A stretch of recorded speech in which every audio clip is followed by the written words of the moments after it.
तर या ठिकाणी आपण क्वेश्चन नंबर 16 सॉल्व करणार आहे. तर क्वेश्चन नंबर 16 दिलेला आहे, 2 small drop of mercury each of radius capital R. तर 2 मर्क्युरीचे ड्रॉप दिलेले आहे आणि प्रत्येकाचे रेडियस कॅपिटल आर दिलेले आहे. Coalesce to form a single drop, large single drop. तर ते दोन्ही एकत्र करून एकच सिंगल ड्रॉप तयार करायचा आहे. तर आपल्याला रेशो फाइंड करायचा, the ratio of total surface energy before and after the change. तर चेंज होण्याच्या आधी सरफेस एनर्जी किती होती आणि चेंज झाल्यानंतर सरफेस एनर्जी किती असणार ते आपल्याला फाइंड करायचं. आणि हा जो क्वेश्चन आहे तर तो 2019ला या ठिकाणी आलेला होता. तर याचे 4 ऑप्शनपैकी पहिलं ऑप्शन ए आहे 2:1, बी ऑप्शन आहे 2⁻² डिवायडेड बाय 3:1, सी ऑप्शन आहे √2:1 आणि डी ऑप्शन आहे 2⁻1/3:1. तर या 4 ऑप्शनपैकी या क्वेश्चनचं नेमकं आन्सर कोणतं असेल तर ते सॉल्व करूया आणि बघूया. तर या क्वेश्चनमध्ये आपल्याला 2 स्मॉल ड्रॉप्स दिलेले आहे मर्क्युरीचे.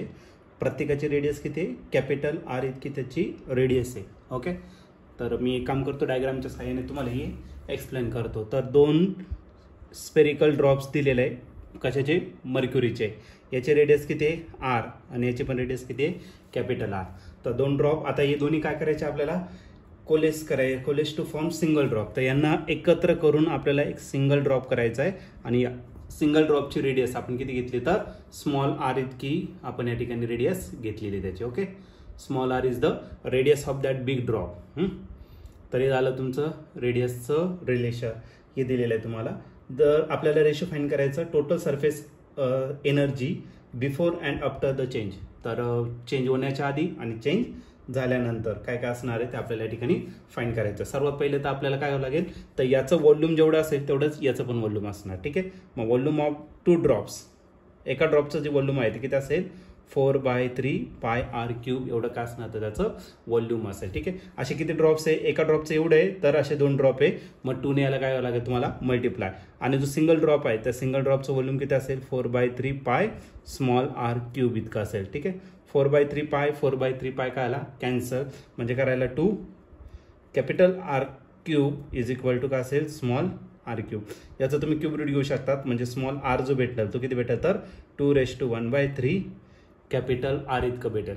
आपल्याला एनर्जी फाइंड करायचं, एनर्जीचा रेशो फाइंड करायचा. एनर्जी जर घेतलं तर एनर्जी ये बिफोर असेल. ओके, तो कोणासाठी घेतला कॅपिटल आर साठी आणि आफ्टर असेल कोणासाठी तर स्मॉल आर सिंगल ड्रॉपसाठी. ठीक आहे, तर एनर्जीचा जर फॉर्म्युला घेतला तर एनर्जीचा फॉर्म्युला काय असतो T × 4πr². आता बिफोर जर घेतलं तर 2 ड्रॉप होते बरोबर का नाही. मग या ठिकाणी काय करायला लागेल तर आपल्याला कॅपिटल R². असे किती ड्रॉप्स आहे 2, मग याला 2 ने काय केलं मल्टिप्लाय केलं. 2 ने का मल्टिप्लाय केलं, कारण की 2 ड्रॉप सुरुवातीलाच होते म्हणून 2 ने मल्टिप्लाय करणं गरजेचं आहे. आणि सिंगल ड्रॉप जर घेतला त्याचा सरफेस एनर्जी 4π आणि आर कोणता घ्यायला लागेल तर स्मॉल R². हा सिंगल ड्रॉप आहे म्हणून याला मल्टिप्लाय करायची काही गरज नाहीये. टी काय राहणार कॅन्सल, 4π काय आला कॅन्सल, म्हणजे आपला जो आन्सर राहणार आहे तो किती राहणार तर 2R², 2 capital R² divided by small आरचा स्क्वेअर. आता याची व्हॅल्यू आपण पुट करून टाकू. E1 डिवायडेड बाय आपल्याला E2 फाइंड करायचं बिफोर अँड आफ्टर. मग E1 डिवायडेड बाय काय घेतला आपण E2 घेतला. 2 तसंच लिहिणार आहे, कॅपिटल R² पण तसंच लिहिणार आहे, पण स्मॉल आरच्या जागी स्मॉल आरची व्हॅल्यू टाकून द्या. म्हणजे इक्वेशन नंबर 1 मधून ती व्हॅल्यू काय करा तर पुट करून टाका. इक्वेशन नंबर 1 मधून जर घेतलं तर तो किती येतं, स्मॉल आरची व्हॅल्यू आहे 2⁻1/3 आणि कॅपिटल आर त्याचं काय करायचं आपल्याला स्क्वेअर करायचा. ओके, तर याचा जर स्क्वेअर केला तर 2⁻1 असेल, काहीच नसं म्हणजे 1, आणि हा 2⁻ काय झाला तर 2/3. हा झाला R² आणि इथला अगेन R². R² काय होणार आहे कॅन्सल. हा 2⁻2/3 जो इकडे डिवायडेड आहे वरती काय करा त्याला वरती घेतलं तर प्लसचं मायनस होणार, म्हणजे 1 - 2/3. ओके, ही जी 2⁻3 वरती घेतला पण तो मायनस झाला.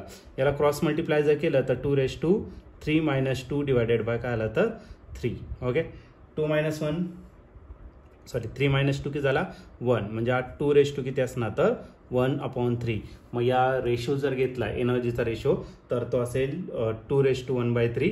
आता रेशो फाइंड करायचा आहे म्हणून तुम्ही काय करू शकता आता S/1 असेल. ठीक आहे, तर तुम्ही या ठिकाणी जर ऑप्शन जर बघितलं तर ऑप्शन नंबर डी जो आहे तो या ठिकाणी आपला करेक्टली मॅच होतोय. मग या क्वेश्चनचं जे आन्सर असणार आहे ऑप्शन डी म्हणजेच 2:1/3 S/1. तर या क्वेश्चनसाठी ऑप्शन डी करेक्ट आन्सर असेल.